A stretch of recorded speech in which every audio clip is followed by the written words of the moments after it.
And then I saw Bernie do what a lot of my friends said he would do, which is kind of cower to the elite, go full out in support of Hillary Clinton, and vote for a lot of things that I was shocking that he voted for.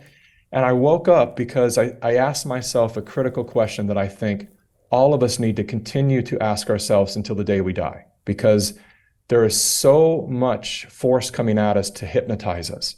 I know as somebody who has produced media advertisements for years, it is all about capturing our attention. Our attention is the rudder of our ship.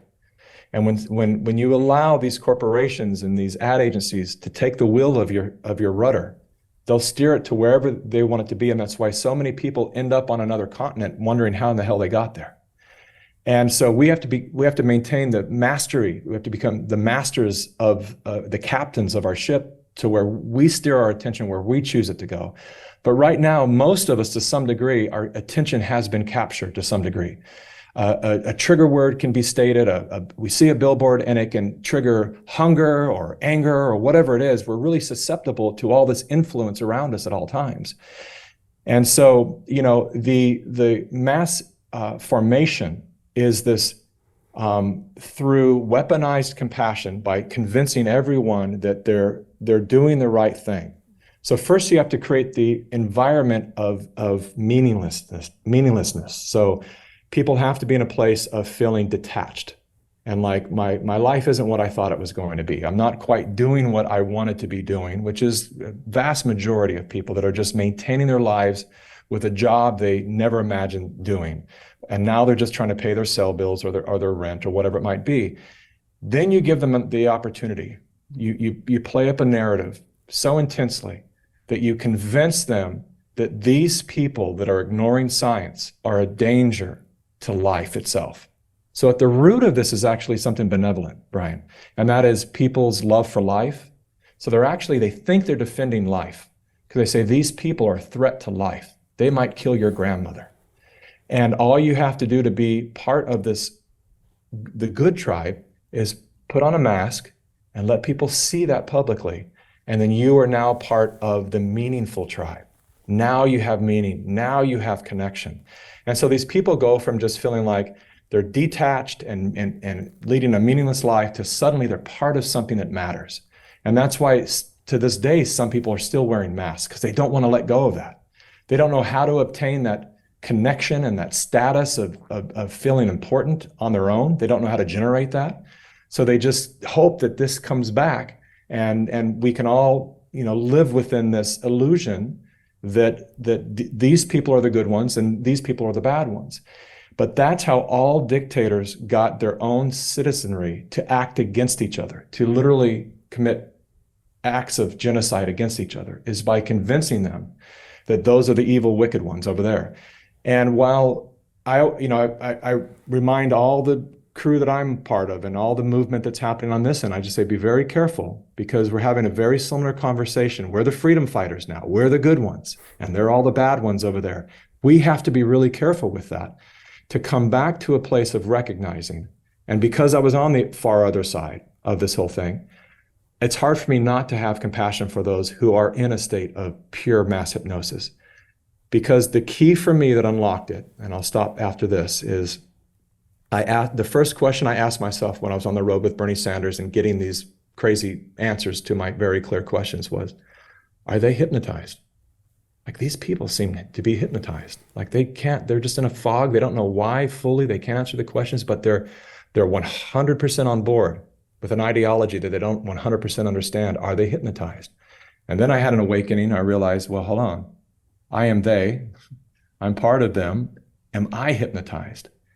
And that's the question that I think we all need to ask ourselves ongoing, because this trap is so elusive that even, again, highly educated or deeply caring people can be trapped at any moment to join the next cult, the next collective, where we surrender our sovereign intelligence for the ideology or the collective agreement of the group. And so that's the question that I asked myself that unlocked that stranglehold of hypnosis on myself. And then I literally, like I say in the movie, it was like a faith healing. Just instantly, the moment I started to look at myself and say, am I hypnotized?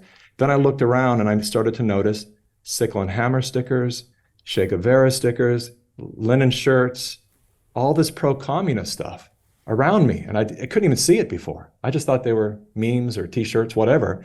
And then I started asking that question, like, is that a sickle and hammer on your laptop? Yeah. What is that? Are you joking? What is that about? Oh no, that's socialism is a stepping stone towards communism. I said, like, you want communism? Not that old kind of communism. There's a new communism that's going to save America. And this is and I said, where did you learn that? And of course it was always, well, university. And that's when I started to realize, wow, okay, I have been pulled into something here that is not what I thought it was. All right, is the next film, are we going into universities on the next film, Mikki? I have no idea what I'm doing next. Yeah, people keep asking me and I have no idea. Okay. I want to create something about fatherhood one day, so that might be the next thing I do, I don't know. Look, you made some great points there, fascinating stuff. I think it's always worth asking yourself, are you being hypnotized about all sorts of things? I mean, we're constantly buying into narratives that we bought into because of where we were born or how we were brought up, whether that's what money is, what love is, what this is, what that is. And it's always worth trying to question that for sure. And it's great, you're being healthy about it, even in your own movement, which feels really good to be in it. And you're the good guys on the winning side, but it's like, wait a second, we need to make sure we don't go down that road. And we got to bring everybody together. So Jim Rickards has just recorded a video that's not available to anyone in the public, and he's going to be talking about how this upcoming recession is going to be fast, it's going to be bloody, it's going to be nasty. But at the same time, he's going to show you how you can position yourself to profit from all of this chaos. Now, we've made this video only available to our viewers. Go to londonreal.tv/Jim. Watch that immediately. I can't say enough good things about Jim Rickards. He understands the global economic system better than any guest I've ever had on London Real. His predictions are almost uncannily true, and you can learn how to profit from his vision, from his expertise, and his understanding of economics. So go to londonreal.tv/Jim or click the link below. It's an excellent, excellent look on what's going to happen in the future and how you can position yourself to profit from that. Jim is one of the best in the business, one of my favorite guests on London Real, and he's very, very good at predicting the future and showing us all to profit from it. So click the link, and I hope you enjoy.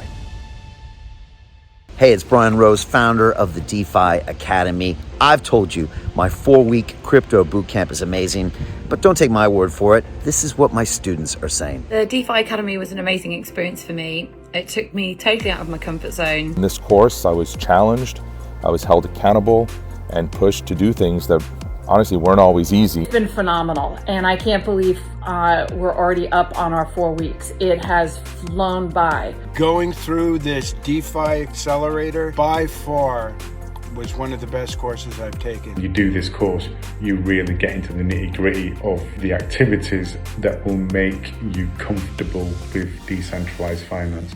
Thank you so much to Brian and everyone at London Real and the DeFi Academy for even putting together an amazing course like this. Anybody else that wants to do it, please sign up. It is well worth the money.